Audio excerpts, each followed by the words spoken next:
Well, last class में मैंने तुमसे चैप्टर कौन सा चल रहा है हमारा? डायमेंशनल एनालिसिस, है ना बेटा? पहला चैप्टर है जो हमारा फिजिकल वर्ल्ड के बाद वो डायमेंशंस वाला चैप्टर होता है। इसमें मैंने लास्ट क्लास में सवाल पूछे थे कि प्रेशर और एक्सेलरेशन ड्यू टू ग्रेविटी, है ना, डेंसिटी और रिफ्रैक्टिव इंडेक्स, स्नेल्स लॉ वाला बता देना। तो मैंने इनसे रिगार्डिंग तुमसे क्वेश्चन पूछे थे कि इनका जो सी डी फिर था रिलेटिव डेंसिटी और फिर मैंने लिया था पावर। अब अगर हमें इनका डायमेंशनल फॉर्मूला निकालना है तो देखो बेटा, सबसे पहले अब सिंपल बात, जैसे मैंने तुम्हें कहा किसी भी टीचर को टीचर के मुझे इतने सारे डायमेंशनल फॉर्मूलाज याद हैं तो आई डोंट नो, या तो रटे हैं या से झूठ बोलता है। तो मैं तुम्हें भी कहूंगा ये रटे नहीं जा सकते। हम फॉर्मूलाज हमें याद होंगे, डेफिनेशंस हमें याद होंगे, फॉर्मूलाज और डेफिनेशन से हम आराम से इनको निकाल सकते हैं। देखो, सबसे पहले बात करता हूं प्रेशर की। तो प्रेशर की जो डेफिनेशन है प्रोबेबली 10th क्लास तक तुमने पढ़ी है और वो डेफिनेशन होती है फोर्स अपॉन एरिया। अगर हमें डायरेक्ट डेफिनेशन फॉर्मूला याद ना हो तो फॉर्मूला तो याद होता है इन जनरल, बिल्कुल इतना ही। मैं बिल्कुल लिटिल चीजों से चल रहा हूं, हम उससे आगे हाई फाई चीजों पर आएंगे। किताबों में बहुत सारी इकट्ठी एकदम से हाई फाई चीज लिखी रहती है, मैं वैसा नहीं करूंगा। मैं कह रहा हूं फोर्स का फॉर्मूला, हमें प्रेशर नहीं पता, हमें ये तो पता है फोर्स अपॉन एरिया। अच्छा, फोर्स या तो तुम्हें फॉर्मूला बताओ या उस चीज की यूनिट बताओ। फोर्स के बारे में बात की मैंने, तो फोर्स का फॉर्मूला तुम्हें एम ए तो पता है और एरिया का तुम्हें यूनिट भी पता है, मीटर स्क्वायर। ठीक है भाई। अब एम ए, एम बोले तो मास, मास बोले तो किलोग्राम, ए एक्सेलरेशन, एक्सेलरेशन बोले तो metre upon second square upon metre square. ये थोड़ा सा ये कॉम्प्लेक्स सा दिख रहा है, इसको सिंपल करते हैं। किलोग्राम ऊपर, मीटर ऊपर, नीचे मीटर का स्क्वायर और सेकंड का स्क्वायर। 1 मीटर से 1 मीटर कैंसिल। अब हमारा पास बचा किलोग्राम। किलोग्राम बोले तो एम, नीचे क्या बता मीटर, मीटर बोले तो एल, सेकंड बोले तो T2। अब इसको इसके सम्मान में लिख देते हैं M1 L-1 T-2। ये किसका डायमेंशन फॉर्मूला हो गया? प्रेशर का। उसके बाद जी की बात करें, जी बोले तो कौन है? Gravitational acceleration. अब मैं एक बात कहूंगा, जैसे फोर्स है, टेंशन फोर्स है, ग्रेविटेशन फोर्स है, नॉर्मल रिएक्शन फोर्स है, इलेक्ट्रोस्टैटिक फोर्स है, मैग्नेटिक फोर्स है, लेकिन फोर्स है। तो जो भी टाइप की फोर्स होगी, फोर्स अगर है तो उसका डायमेंशनल फॉर्मूला फोर्स का होगा। अब ग्रेविटेशनल एक्सेलरेशन कौन सा है? ग्रेविटेशन है, क्या फर्क पड़ता है? एक्सीलरेशन है। तो एक्सीलरेशन को तो हम अभी तक समझते आ रहे मीटर पर सेकंड स्क्वायर, यानी L/T2। सम्मान पूर्वक लिख देते L1 T-2। M कहता मैं तो नहीं हूं और इसमें डाल देते हैं, ये इसका घर है ना बेटा। हर किसी को अपने घर में रखते हैं, ये जो ये इसका घर है, ये इनके घर इनके ऐसे बना रखे सरकार ने, ठीक है। तो ये घर हो गया। तो ये एक्सेलरेशन कुछ फर्क नहीं पड़ा, चाहे कोई सा एक्सेलरेशन हो। बराबर। अब डेंसिटी, मैं समझता हूं तुम में से बहुत लोग आराम से निकाल सकते हैं। डेंसिटी इतना तो तुम्हें अच्छे से पता होगा, मास अपॉन वॉल्यूम। ऊपर तो देखो है ना, पकी पकाई चीज मिल गई, मास बोले तो m, वॉल्यूम वॉल्यूम पढ़ता मीटर क्यूब में, यानी कि m अपॉन L3। अब इसको सम्मान पूर्वक लिख दो। सम्मान पूर्वक कैसे करते हैं? ऐसे इनको नाम दे देते हैं और फिर इनको घर भी दे देते हैं। ऐसे इनके ऊपर इनकी पगड़ी, इनको टोपी पहना देते हैं और इनको घर दे देते हैं। ये डेंसिटी हो गई।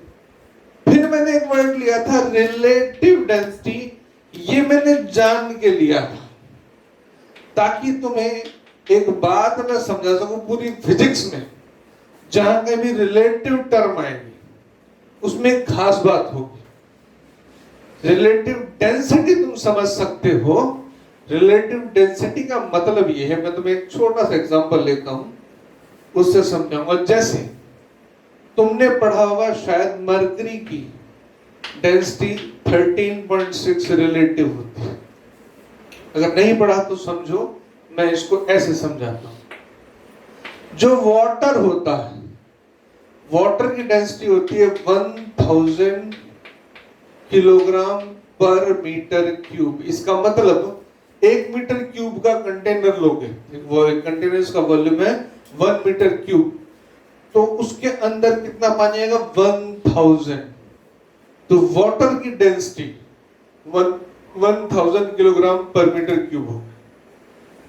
मरकरी की जो डेंसिटी होती है वो होती है 13,600 किलोग्राम पर मीटर स्क्वायर।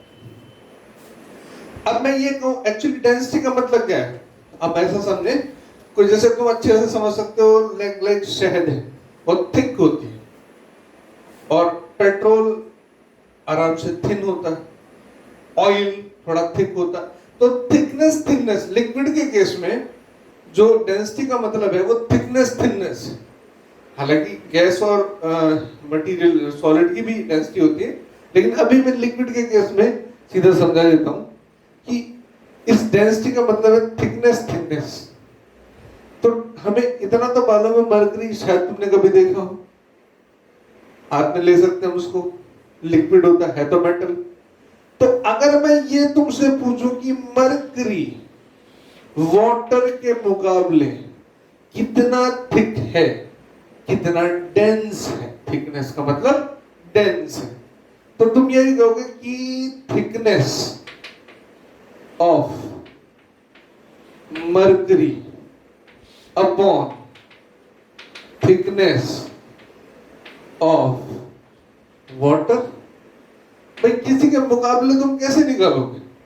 ऐसे क्या होगा ना, मान लो कोई चीज 1000 रुपए किलो है और कोई चीज 50 रुपए किलो है, तो ये इसके मुकाबले कितनी महंगी होगी? 1000 रुपए किलो अपन 50 रुपए किलो।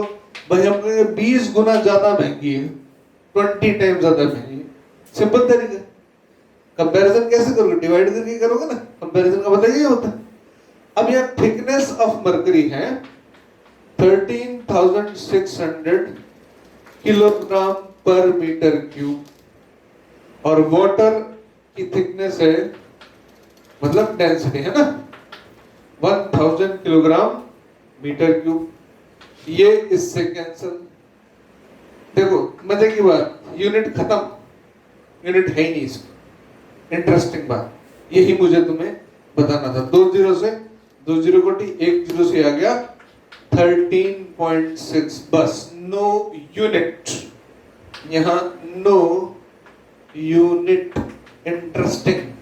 और यूनिट नहीं है तो डायमेंशन भी नहीं है।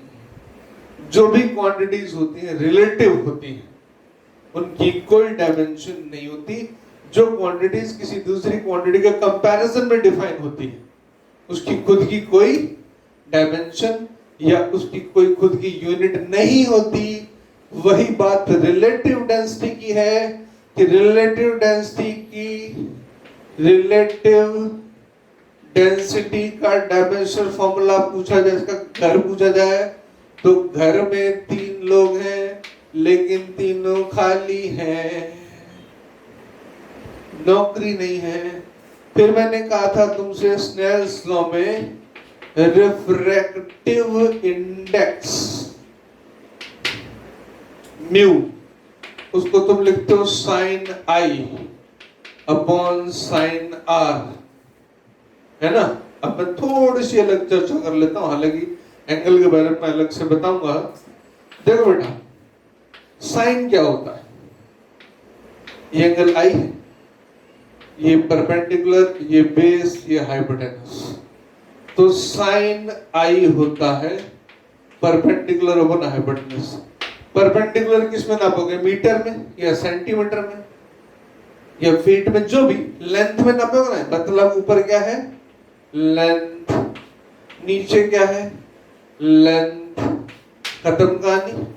साइन आई की कोई डायमेंशन हुई? नहीं। ऐसे ही साइन आर कोई डायमेंशन नहीं।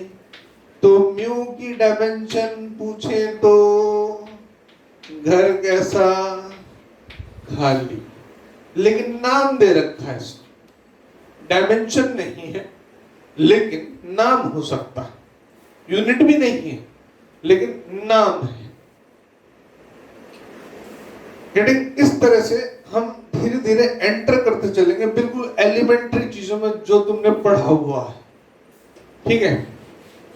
कल मैंने तुम्हें उसके बाद एनर्जी का बताया था। एक और सवाल था ना पावर का, पावर पूछ लेते हैं। पावर होता है वर्क अपॉन टाइम। शायद इतना फॉर्मूला तुम्हें याद होगा, नहीं याद तो कोई बात नहीं। पावर का मतलब समझो, जैसे मैं जॉगिंग उठाया ऐसे आराम से और एक में झटके से उठाऊं, तो मैंने दोनों केसेस में इसको एक ही एनर्जी दी mgh, लेकिन एक जल्दी दी और एक स्लो दी। तो जहां टाइम कम लगा वहां पावर ज्यादा लगी, और जहां टाइम ज्यादा लगा वहां पावर कम लगेगी। जैसे थोड़े से ओल्ड एज लोग हो जाते हैं, वो थोड़ा स्लो चलते हैं। तुम यंग लोग हो, बहुत तेज भागते हो, तुम्हारे अंदर पावर है, काम वही करते हो, लेकिन कुछ दूर तक चलना है तो तुम भाग के जा सकते हो जल्दी। टाइम की कहानी मतलब वर्क या फिर एनर्जी। आई होप तुम्हें याद होगा एनर्जी का डेफिनेशन। मैं तुम्हें एक बड़ी मजेदार बात बता देता हूँ फिजिक्स में बेटा, बहुत शानदार बात है, शायद ही तुम्हें कोई इस पे ध्यान दिलाए। जो डेफिनेशंस तुमने 9th क्लास 10th क्लास में पढ़ी है, बिल्कुल एलिमेंट्री लेवल की, अगर तुमने ये समझा कि ये बच्चे के लेवल की है, अब हमें कुछ नया सीखने को मिलेगा, बिल्कुल नहीं। जो फंडामेंटल डेफिनेशन वहां थी वही सदा रहेगी। तुम्हें एनर्जी की डेफिनेशन बताई गई थी, capacity to do work. I hope तुम याद करो। मतलब एक स्प्रिंग को दबा के रखते हैं ऐसे, एक स्प्रिंग को ऐसे दबा के रखते हैं यूं, अब इसको छोड़ दें तो ये भागेगा ये पार्टिकल। मान लो इससे अटैच नहीं, सिर्फ साथ में ऐसे लगा हुआ, इससे जुड़ा हुआ नहीं, वेल्डेड नहीं है। तो अब इसके अंदर क्या था? स्प्रिंग के अंदर capacity to do work over this mass, या मैं बोलूं इसके अंदर क्या था? एनर्जी थी। बिल्कुल उतनी ही बेसिक बात है जो तुमने पढ़ी। तो मैं और इसको सिंपल किया। पावर की डेफिनेशन मुझे याद है, work upon time, work equals to energy. Energy हमने कल निकाला था m1l2 t-2 अपॉन t1। अब भाई इनको इज्जत से इनके घर में बिठा दो, ये हो m1l2 t-3। Got it? मैं बिल्कुल एलिमेंट्री चीजों से चलूंगा, फिर मैं थोड़ा सा कॉम्प्लेक्स डायमेंशंस पर आऊंगा, और मैं तुम्हें डायमेंशंस की कहानियां नहीं सुनाता रहूंगा। इंटरेस्टिंग बात यह है कि जब तक हमें एप्लीकेशन न बताई जाए, हमें टॉपिक में मजा नहीं आता। मुझे 20 साल से बच्चों को ये बात समझ में आती है, बच्चों की, कि जब तक टॉपिक का एप्लीकेशन ना बताएं, बच्चे इसमें खुद कुछ करे ना, तब तक बच्चों को मजा नहीं आता। तो आज मैं सीधा एप्लीकेशन पे भी आने वाला हूं, राइट? उस एप्लीकेशन पे भी चलेंगे थोड़ा सा धीरे धीरे। अब मैं अगली क्वांटिटी की बात करूं तो एक चीज जो तुम अब कुछ मैंने कहा नाम तुम बिल्कुल नए नए सुनोगे, लेकिन तुम्हें इससे कोई लेना देना नहीं है कि वो है क्या। जैसे तुम सपोज अमेरिका चले जाओ, पता नहीं किसी से क्या नाम होता है, एलेक्जेंडर फिलेक्जेंडर, अब क्या मतलब आदमी दिख रहा है ना, बस ठीक वैसा। अपन को जैसे मैं कहूं जी, बोल दो कैपिटल जी, इसको बोलते हैं यूनिवर्सल ग्रेविटेशनल कांस्टेंट। अब ये कहां आता है, तुमने शायद ये फॉर्मूला पढ़ा होगा, Gm1m2/r²। अब तुमसे कहा जाएगा भाई जी का फॉर्मूला, डायमेंशनल फॉर्मूला बताओ, तो एक काम करते हैं, इस फॉर्मूले को ऐसे भी लिख सकते हैं भाई, किसने मना किया, ये इसके बराबर है, ये भी इसके बराबर, ऐसे लिख दिया हमने, Gf इंटू r² m1m2। अब सीधा डायमेंशनल फॉर्मूला यूज करेंगे। फोर्स का था m1 L1 T-2, r बोले तो डिस्टेंस, डिस्टेंस बोले तो मीटर, मीटर का स्क्वायर, मीटर कौन लेंथ L2, m1 m2 दोनों मास, मजा आ गया, ये m ये भी m।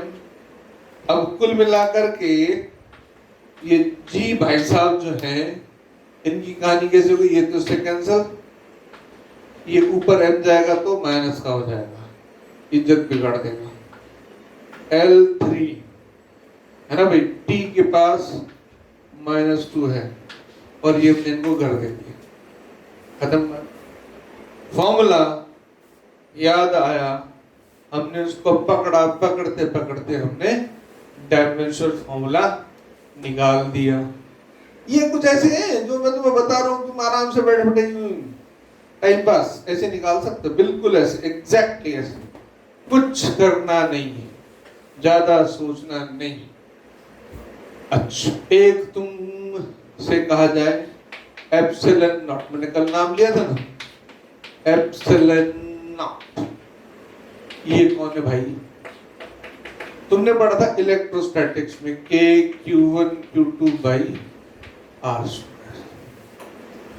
अब ये Q1 Q2 आ गया नया, तो अभी हम इस पर रुक जाते हैं, ठीक है। मैं इस पे एक मोमेंट के लिए, जो चार्ज है वो फंडामेंटल क्वांटिटी, अभी तुम्हें इतना बताता हूं, और चार्ज का जो डायमेंशनल फॉर्मूला होता है वो कूलम्ब होता है। तो अभी इतना, ठीक, लेटर में बताऊंगा, करंट की कहानी आती है, ठीक है। तो यहां से हम इसको इस तरह से निकाल सकते हैं, बिल्कुल सेम ऐसे ही मोमेंटम है, आगे टॉर्क है, और जो जो छोटी मोटी चीजें आती जाएंगी वो तुम आराम से उन फॉर्मूलाज को निकाल पाओगे, निकाल सकते हो।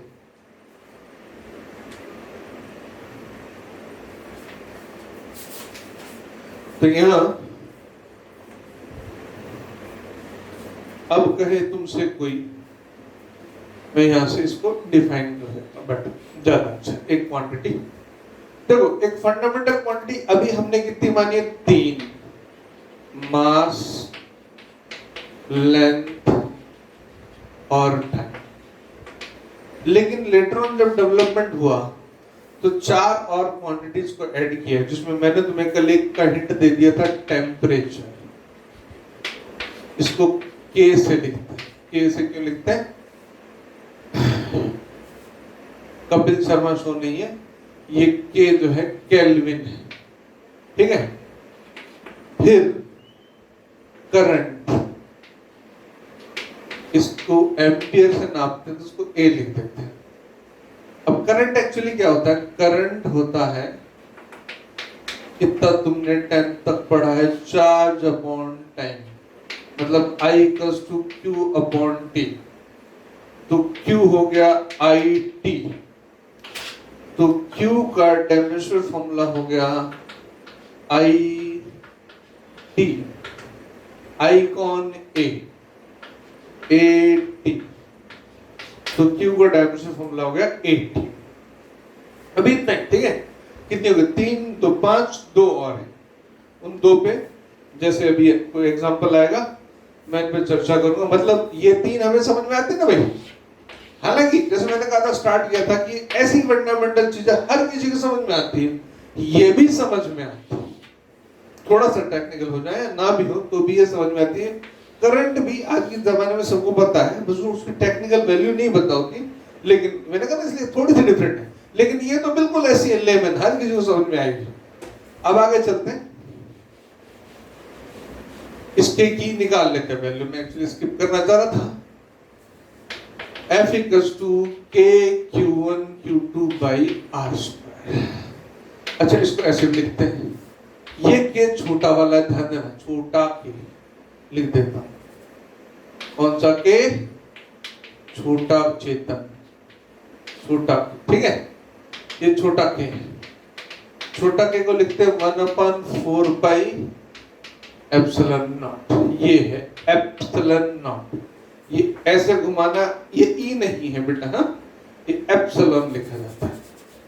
इसको लिख दिया Q1 Q2 4 pi epsilon not R²। अच्छा, अब एप्सिलॉन नॉट का हमें चाहिए तो मैं इसको इधर ले आता हूं, Q1 Q2 अपॉन 4 पाई FR²। अब यहां एक और बात इंट्रोड्यूस कर देता हूं। जो नंबर्स होते हैं 1 2 3 4 या पाई, पाई भी एक नंबर है। नंबर्स की कोई डायमेंशन नहीं होती। नंबर तो नंबर है ना भाई, 8 10 2 15, तो नंबर की कोई डायमेंशन नहीं होती है। अब हम इसका डायमेंशन फॉर्मूला निकालने जा रहे हैं, तो उसको मतलब घर देने जा रहे हैं। Q1 अभी निकाला था मैंने, Q का 80, Q एट, समझे ऐसे। इसका हो गया 80, इसका हो गया 80। 4 पाई नंबर है, कोई डायमेंशन फॉर्मूला नहीं मिलेगा इसको, है ना। F M1 L1 T-2, उसके बाद R2, R कौन? Length L2। अब ये इसका घर बन गया। देखो ऊपर आया A2 T2, नीचे आया देखो M1 L, एक ये रहा, 2 ये रहे, 3 T-2। और आगे चलो, देखो अब इज्जत से सबको एक घर में इकट्ठा कर देते हैं। M-1 L-3 T ऊपर चला जाएगा, इसमें ऐड हो जाएगा, ये इसको खुशी की बात हो गई ना। A4 A2, ये एप्सिलॉन नॉट का डायमेंशनल फॉर्मूला। ऐसे ही जितने भी कोई कॉम्प्लेक्स क्वांटिटीज आएंगी, एक और भी का भी नाम मैं ले लेता हूं, साथ साथ बात चली है तो उसका मैं नाम ले लेता हूं, उसकी बात कर लेते हैं। वो है मैग्नेटिक फील्ड, इसका डायमेंशनल फॉर्मूला। तो उसमें मैं तुम्हें अगर एक एग्जांपल भी दे दूं, मान लो फॉर्मूला लिख दूं कि F equals to QVB, find dimensional, ये Q है समझो, है ना। F force, Q charge, V velocity, B magnetic field है, B है मैग्नेटिक फील्ड। तो find dimensional formula of B। तो इंटरेस्टिंग बात कि आगे तुम 12th क्लास में किसी बच्चे से पूछ लो भले डायमेंशनल फॉर्मूला ऑफ B का, मैग्नेटिक फील्ड को बता दे, वो कहे भाई पता नहीं यार, क्योंकि वो फॉर्मूले कॉम्प्लेक्स है मैग्नेटिक फील्ड के। तो तुम क्या सबसे सिंपलेस्ट फॉर्मूला ढूंढ लो, ये ढूंढ लिया हमने। अब इसके बाद हमें इसका डायमेंशन फॉर्मूला निकालना है, तो अब तो कोई दिक्कत ही नहीं भाई, तुम ऐसा लिख सकते हो q v B is equal to F, तो B equals to F upon q v. तो करना क्या है, एफ कौन, m1 l1 t-2, क्यू कौन, अभी आया था ना at, क्यू का रहा था एट, क्यू एट है ना, v वेलोसिटी मीटर पर सेकंड है ना, l1 t-1 velocity metre upon second, metre l upon second l t-1, याद आएगा। अब इसको सिंप्लीफाई करते हैं, m1 और घर दे देते हैं, m1 ये l से l कैंसिल हो गया, देखो ना। अच्छा अब ऊपर ये t ये प्लस ये माइनस, खत्म कहानी इनकी भी, ये हो गया l0 और ऊपर t-2 और a -1, ये मैग्नेटिक फील्ड का डायमेंशन होगा। मतलब यहां मैंने तुम्हें इतना बताया है, डायमेंशनल फॉर्मूलाज को रटना नहीं है, मतलब रटना नहीं है, ठीक है। बस फॉर्मूलाज धीरे धीरे याद हो जाएंगे, वो भी फॉर्मूला रटे नहीं जाते, और धीरे धीरे तुम इसमें कंफर्टेबल हो जाओगे। Fantastic, clear. तो यहां मैं तुम्हें ये बताया, जितने भी लिस्ट मिलेगी तुम्हें किताबों में, भगवान जाने कितने 100-150 फॉर्मूलाज लिख के, तो रटने नहीं है, बिल्कुल नहीं। धीरे धीरे तुम्हें फॉर्मूलाज के साथ इन चीजों को निकालना आ जाएगा, and you will be very much okay with that.